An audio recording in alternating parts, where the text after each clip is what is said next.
ಶ್ರೀ ಗುರುಭ್ಯೋ ನಮಃ. ಶ್ರೀಮಾತ್ರೇ ನಮಃ. ನಮಃ ಶಂಕರಾಯ. ಇವತ್ತು ನಾವು ಬಹುತೇಕ ನಾವು ಮಾಡುವುದನ್ನೇ ಸರಿ ಅಥವಾ ನಾವು ಮಾಡುವುದೇ ಇದು ಸತ್ಯವಾಗಿದೆ ಅಂಥೇಳಿ ಎಷ್ಟೋ ಬಾರಿ ನಾವು ಅಂದ್ಕೊಂಡಿರ್ತೀವಿ, ಅದನ್ನೇ ಕೂಡ ಪರಿಪಾಲನೆ ಮಾಡ್ತಾ ಇರ್ತೇವೆ.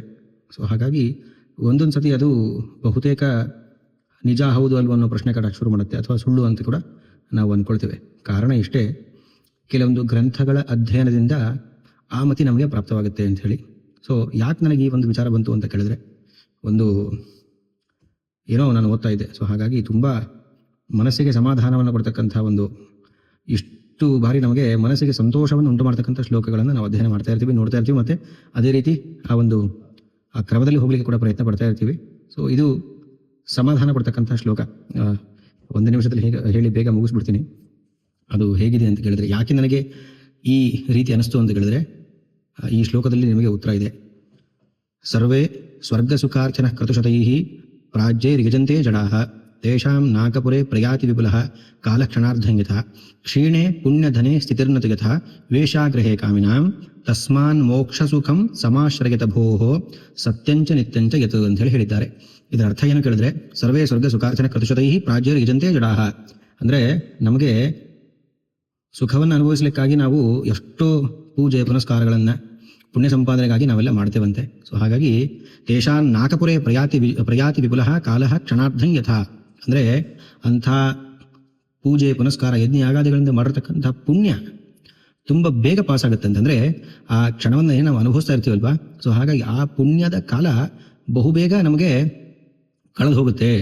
ನೋಡಿ, ನಮಗೆ ಮನೇಲಿ ಏನಾದರೂ ಒಂದು ಹಬ್ಬಗಳಿದ್ರೆ ಬಹುಬೇಗ ಒಂಥರ ದಿನ ಬೇಗ ಮುಗಿದಂಗೆ ಆಗೋದಿಲ್ವಾ. ಸೊ ಹಾಗಾಗಿ ಅಂಥ ಪುಣ್ಯದ ಕೆಲಸಗಳಿಂದ ಬಂದಿರತಕ್ಕಂಥ ಪುಣ್ಯ ಕ್ಷಣಗಳು ನಮಗೆ ಬೇಗ ಕಳೆದು ಹೋಗುತ್ತಂತೆ. ಹಾಗೆ ಕ್ಷೀಣೆ ಪುಣ್ಯ ಧನೆ ಸ್ಥಿತಿರ್ನತು ಯಥಾ ವೇಶ್ಯಾಗ್ರಹೇ ಕಾಮಿನಾಂ.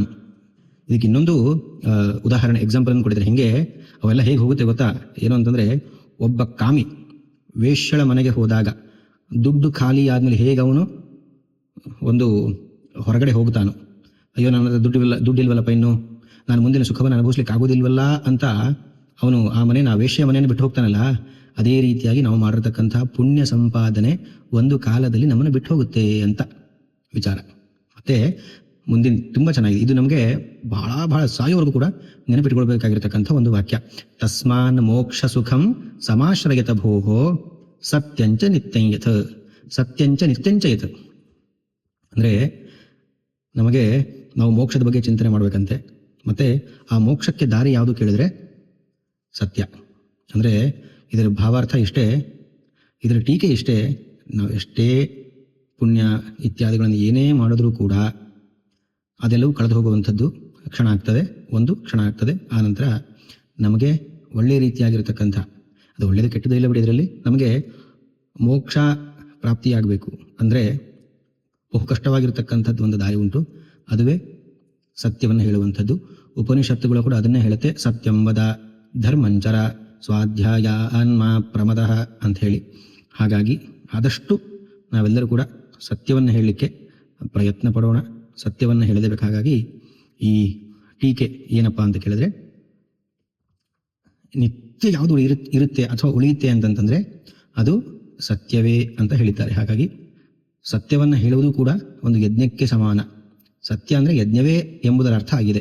ಹಾಗಾಗಿ ತಸ್ಮಾನ್ ಮೋಕ್ಷ ಸುಖಂ ಸಮಾಶ್ರಯತ ಭೋಃ ಸತ್ಯಂಚ ನಿತ್ಯಂಚಯತ್ ಅಂತ ಹೇಳಿದ್ದಾರೆ. ಇದು ಮೀಮಾಂಸದಲ್ಲಿ ಬರ್ತಕ್ಕಂಥ ಒಂದು ಪ್ರಮೇಯ ಶ್ಲೋಕ ಆಗಿದೆ.